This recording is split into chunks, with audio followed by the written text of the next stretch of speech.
दोस्तों पिछले 2-3 दिनों से अमेरिका की तरफ से भारत के ऊपर कई अनाप शनाप टिप्पणियां की गई हैं। इसके बावजूद भी भारत ने अपना स्टैंड बिल्कुल न्यूट्रल रखते हुए कोई भी खास प्रतिक्रिया नहीं दी। लेकिन अब शायद अमेरिका को अक्ल आनी शुरू हो चुकी है और अमेरिका को अपनी गलती का एहसास हो चुका है। असल में जिस तरीके से चाइना अपने मिलिट्री पावर को एक्सपेंड कर रहा है, ये अमेरिका के लिए बड़ा खतरा है। अमेरिका भी इस बात को जानता है कि अगर चाइना अपना इसी तरीके से विस्तार करता रहा तो आगे चल के अमेरिका का जो खिताब है सुपर पावर का वो उससे छिन जाएगा और चाइना टॉप 1 पोजीशन पर पहुंच जाएगा। और इस सिचुएशन में अमेरिका की जो सबसे बड़ी मदद कर सकता है वो है भारत, क्योंकि भारत चीन के साथ एक लंबा बॉर्डर शेयर करता है। साथ ही साथ चीन भारत के लिए भी एक बड़ा खतरा है। तो भारत अमेरिका के लिए चीन को काउंटर करने के लिए एक दीवार की तरह काम करेगा और ये बात अमेरिका बहुत अच्छे से जानता है, जिसके लिए आज अमेरिका ने भारत के साथ एक और लॉन्ग टर्म एग्रीमेंट साइन कर लिया है, जिससे भारत अमेरिका की लंबे समय तक मदद करेगा चीन को काउंटर करने के लिए। और ये सिर्फ एक खबर नहीं बल्कि इस वीडियो में हम आपको 3 और ऐसी इंपॉर्टेंट खबरें बताने वाले हैं जो आज के जियोपॉलिटिक्स में आपके लिए जानना बहुत ही ज्यादा जरूरी है। जहां दूसरी खबर है कि भारत के डीआरडीओ की तरफ से एक नोटाम जारी किया जा चुका है बे ऑफ बंगाल के लिए, यानी अगले 1-2 सप्ताह के भीतर डीआरडीओ कुछ और नई मिसाइलों का परीक्षण करने वाला है।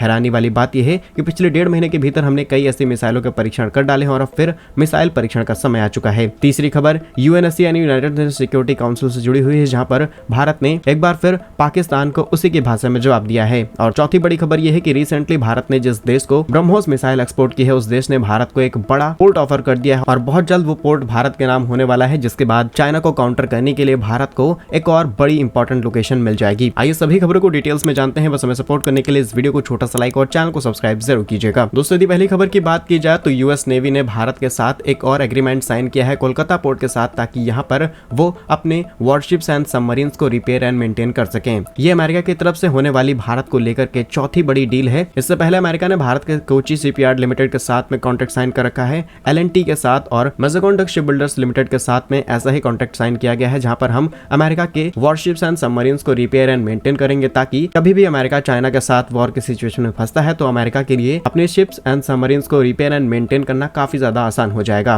और सिर्फ अमेरिका नहीं बल्कि हमने 75 सालों के रिकॉर्ड्स को तोड़ते हुए ब्रिटेन की भी वॉरशिप्स को भारत बुला करके रिपेयर एंड मेंटेन किया है। लेकिन अब अमेरिका अपना विस्तार करना चाह रहा है भारत में, ताकि चीन को किसी भी हालत में झुकाया जा सके। और इस प्रयास के चलते अमेरिका भारत की जो चाहे जैसी चाहे वैसी मदद करने के लिए भी तैयार है। अगर भारत के कॉन्टेक्स्ट में बात की जाए तो भारत को यहाँ पर फायदे मिलने वाले हैं, क्योंकि हमारी जो भी ship builders companies in repair and maintain के काम को करेंगी वो यहाँ से मोटी कमाई करने वाली हैं। साथ ही साथ हमें कई एक्सपीरियंस भी शेयर किए जाएंगे। बात करें हम दूसरी बड़ी खबर के बारे में तो डीआरडीओ की तरफ से एक नोटाम यानी कि नोटिस टू एयरमैन जारी किया जा चुका है। ये उस समय जारी किया जाता है जब कोई भी देश किसी पर्टिकुलर लोकेशन में किसी भी मिसाइल का परीक्षण करने वाला है। रिपोर्ट्स के मुताबिक बे ऑफ बंगाल में एक नई मिसाइल का परीक्षण किया जाएगा, जिसे 6 मई से लेकर के 13 मई के बीच में किया जा सकता है। यह missile surface to air counter missile होने वाली है। साथ ही साथ ये एक शिप से लॉन्च होने वाली मिसाइल होगी। इसकी रेंज लगभग 100 किलोमीटर के आसपास रहने वाली है और ये भी भारत की एक आधुनिक और घातक मिसाइल हो सकती है। हैरानी की बात यह है कि जैसे ही इस तरीके की अनाउंसमेंट शुरू की जाती है, तमाम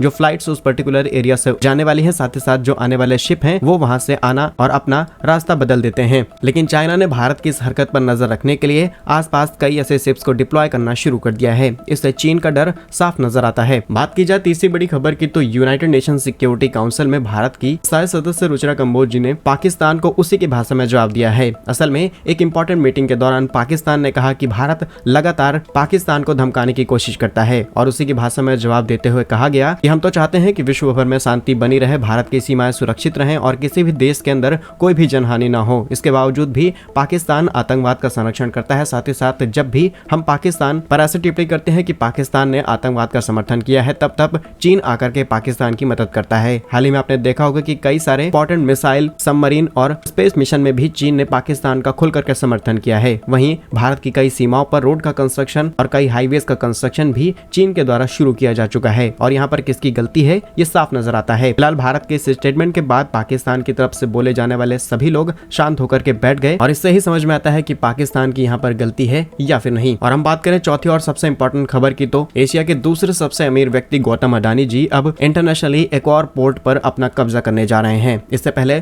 श्रीलंका में कब्जा किया गया, ऑस्ट्रेलिया में, इजराइल और अब फिलीपींस में अडानी ग्रुप एक बहुत ही इंपॉर्टेंट पोर्ट को एक्वायर करने जा रही है। यदि आपको याद हो तो रिसेंटली भारत और फिलीपींस के बीच में रिलेशंस काफी ज्यादा स्ट्रांग हुए हैं। भारत ने फिलीपींस को अपनी ब्रह्मोस मिसाइल एक्सपोर्ट की है और ब्रह्मोस मिसाइल के दम पर ही फिलीपींस ने चाइना को उसी की भाषा में जवाब देना शुरू कर दिया है। रिसेंटली चाइना के कई वेसल्स के जरिए फिलीपींस के कई वेसल्स पर अटैक किए गए हैं। उसके बाद फिलीपींस ने ब्रह्मोस के दम पर चीन को वापस भेज दिया। जहां पर अब अडानी ग्रुप फिलीपींस के अंदर ही एक नए पोर्ट को एक्वायर करने जा रही है, जिसका जो कि एक 25 मीटर डीप पोर्ट है और यह पोर्ट पैनामैक्स वेसल्स को भी हैंडल करता है, यानी कि हैवी जहाज जिनका वजन 50,000 से लेकर के 80,000 टन होता है। इनकी लंबाई करीब 965 फीट, यानी कि भारी मात्रा में इंपोर्ट और एक्सपोर्ट करने वाले ये शिप इसी पोर्ट से कंट्रोल किए जाते हैं। अडानी ग्रुप सिर्फ पोर्ट पर ही कंट्रोल नहीं लेने जा रही, बल्कि यहाँ पर port, airport, defence, power sector में भी संभावनाएं तलाश रही है, ताकि हम फिलीपींस के अंदर रह करके वहां के लिए मिलिट्री और कई पावर इक्विपमेंट्स तैयार कर सकें और सीधे सीधे हम अपनी एक स्ट्रॉन्ग प्रेजेंस बना सके फिलीपींस में, ताकि चीन की तरफ से होने वाली हर एक हरकत पर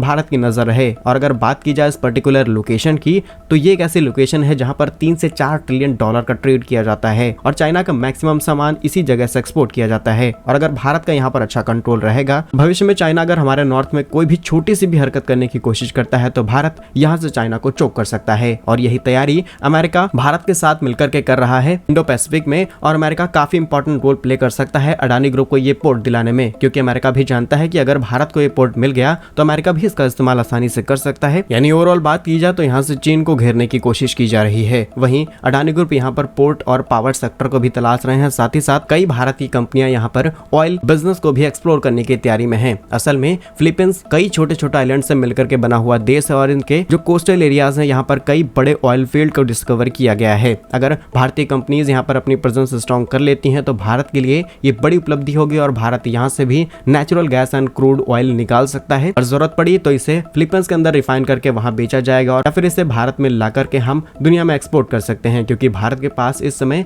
दुनिया की लार्जेस्ट ऑयल रिफाइनिंग कैपेसिटी है, जिसके चलते भारत आज यूरोप के तमाम देशों को पेट्रोलियम प्रोडक्ट एक्सपोर्ट करता है। पेट्रोलियम प्रोडक्ट के अलावा भारत कई और इंपॉर्टेंट चीजें यूरोप के अंदर एक्सपोर्ट करता है, लेकिन यूरोप की तरफ से भारत पर कई ऐसे एलिगेशंस रिसेंटली लगाए गए हैं जो भारत के लिए आगे चल के कई दिक्कतों का कारण बन सकते हैं। फिलहाल अडानी ग्रुप की ये पोर्ट डील फाइनल होते ही भारत दुनिया के चौथे देश में भी एंट्री ले लेगा। इससे पहले हमने श्रीलंका, ऑस्ट्रेलिया और इजराइल में एक एक पोर्ट की एंट्री ले ली है। इससे पता चलता है कि भारत किस तेजी से तरक्की कर रहा है, क्योंकि अंतर्राष्ट्रीय स्तर पर किसी भी पोर्ट पर पूरा एक्सेस ले पाना शायद आज भी कई देशों के लिए पॉसिबल नहीं है। आपको इन चारों खबरों में से कौन सी खबर सबसे अच्छी लगी कमेंट्स में जरूर बताइएगा। भारत कैसे ही यूजफुल एंड इन्फॉर्मेटिव वीडियोस पाने के लिए वीडियो को लाइक और चैनल को सब्सक्राइब जरूर कीजिए। वंदे मातरम, भारत माता की जय।